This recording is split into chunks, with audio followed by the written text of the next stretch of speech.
everyone, what's going on? Thanks for tuning in to Relevant Jukebox, and today we're going to talk about the latest album from Iglooghost, Ley Line Eon. So this is the latest album from the electronic producer who, up until this point, has made quite the name for himself with a very speedy, glitchy, and colorful version of like EDM and IDM that even has this like cartoonized twist to it. And you know, it's not really too often where an artist comes out hot right out of the gate with such an established sound, like on his debut album Neo Wax Bloom, and the follow-up to that project Gloo, which was a collaboration with Baby and fellow producer Kai Wiston, was pretty decent as well. And the world of Iglooghost doesn't just stop at his music. There's even this like unlockable narrative that follows a creature through multiple dimensions or something like that, that is translated through the artwork of his albums or something. To be honest with you, I'm not really too educated on the lore of Iglooghost. I haven't really looked too deep into it as of now, so I wasn't really quite sure what to expect on a new solo effort, but here we are at this latest album, and he's actually changed up his sound quite a bit. This album is much less speedy and maximalist than his previous work. There are tons of all of these wet sounding textures in here,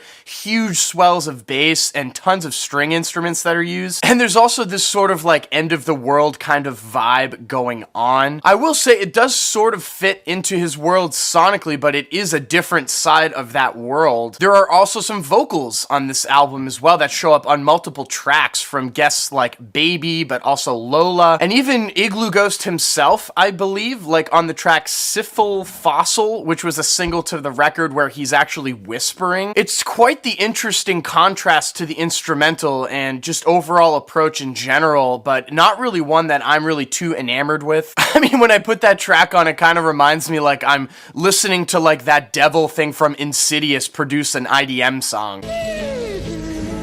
Thankfully, though, that whispering approach is used pretty sparingly across the rest of the album, but he does switch it up here and there with a lot of different experiments, like even children singing on the track Amu. I mean, it's pretty odd overall, but kind of used a little bit too much on the track, if I'm being honest. I'm totally okay with him switching up and experimenting a little bit with his approach to vocals on this album over here.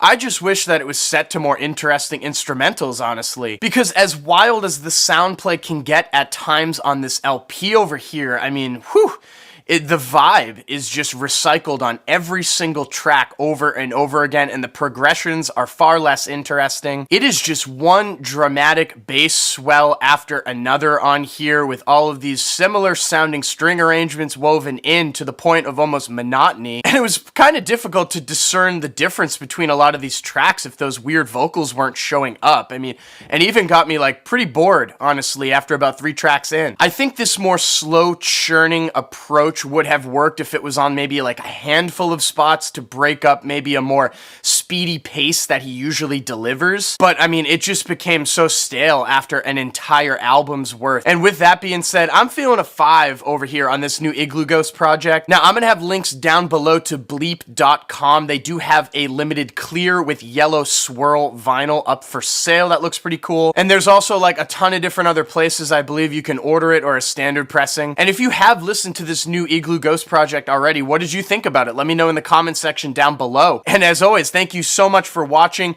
Make sure to like and share, and if you want more content from me, hit that subscribe button. Peace.